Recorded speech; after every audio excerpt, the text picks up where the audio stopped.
BJP प्रवक्ता और सांसद राज्यवर्धन सिंह राठौड़ ने अग्निपथ योजना की तारीफ करते हुए कहा कि इससे फोर्स डायनेमिक होगी।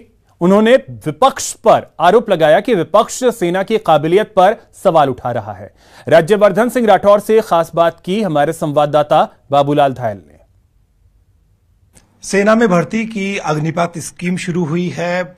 बीजेपी के नेता इसके पक्ष में बोल रहे हैं तो कई जगह से विरोध के सुर भी आ रहे हैं। हमारे साथ मौजूद हैं पूर्व केंद्रीय मंत्री, पूर्व सैनिक और वर्तमान में सांसद और राष्ट्रीय प्रवक्ता कर्नल राज्यवर्धन सिंह राठौड़। राठौड़ साहब, आप किस तरह से देख रहे हैं ये जो स्कीम लॉन्च की गई, इसके फायदे आपको क्या नजर आ रहे हैं? देखिए, सबसे पहले तो मैं कहना चाहूंगा कि इस देश के अंदर सबसे विश्वसनीय अगर कोई संस्था है तो बिना किसी झिझक के हर व्यक्ति बोलता है भारतीय सेना। इस देश के अंदर पिछले 8 साल के अंदर प्रधानमंत्री मोदी जी ने सबका विश्वास और भरोसा जीता है। भारत की सेना ने पिछले 2 साल लगातार अध्ययन करके, खूब चर्चा करके ये योजना लेकर आए हैं। तो अब मुझे बताइए, ये विपक्ष क्या भारतीय सेना पे प्रश्न उठा रहा है? भारतीय सेना की जो काबिलियत है सोचने की, प्लानिंग की, योजना बनाने की, आगे की भविष्य की तैयारी की, उसके ऊपर विपक्ष प्रश्न चिन्ह उठा रहा है। 2 दिन हुए नहीं है योजना को अनाउंस हुए हुए और उसके योजना के खिलाफ भड़काऊ बयान आ रहे हैं मुख्यमंत्री के। कमाल है। किस तरह के लोग हैं और किस देश में रह रहे हैं और किस देश का नमक खा रहे हैं ये लोग। अब मैं आपको योजना का बताता हूं। देखिए, इस योजना के अंदर भारतीय सेना को भी लाभ है और भारत को भी लाभ है। जब मैं बोलता हूं भारत, तो हर भारतीय को जब लाभ होता है तभी भारत को लाभ होता है। हम बोलते नहीं थे आपस में, कितनी बार हम सब बोलते थे, अरे भारत के अंदर तो अनिवार्य सेना की सर्विस होनी चाहिए, कंस्क्रिप्शन होना चाहिए, हर युवा को फौज में जाना चाहिए। बोलते थे या नहीं बोलते थे?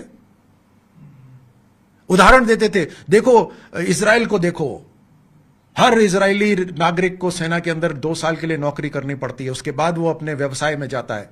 और छोटा सा राष्ट्र इजराइल पूरी दुनिया के अंदर शक्तिशाली देशों का मुकाबला करने को तैयार होता है। देखो, उनको उदाहरण देते थे।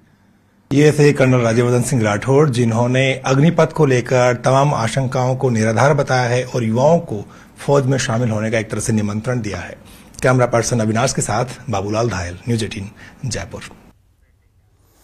अग्निपथ स्कीम पर पीसीसी चीफ गोविंद सिंह डोटासरा ने हमला बोला और कहा कि सेना एक्सपेरिमेंट के लिए है क्या। जो अग्निपथ योजना के तहत अग्निवीरों की जो संविदा के ऊपर भर्ती करने का जो ऐलान केंद्र की सरकार के द्वारा किया गया है, ये तो सारी हदें पार कर गए। जो देश की सेना, जिसके कारण से जो सरहदों के ऊपर दिन में, ठंड में, गर्मी में, धूप में हमारे सबकी रखवाली करते हैं, हमारे देश की आन बान और शान, एकता और अखंडता के लिए काम करते हैं और शहीद हो जाते हैं, हंसते हंसते अपनी जान कुर्बान कर देते हैं, उनके साथ भी बहुत बड़ा धोखा देश के प्रधानमंत्री जी ने और केंद्र की सरकार ने किया है।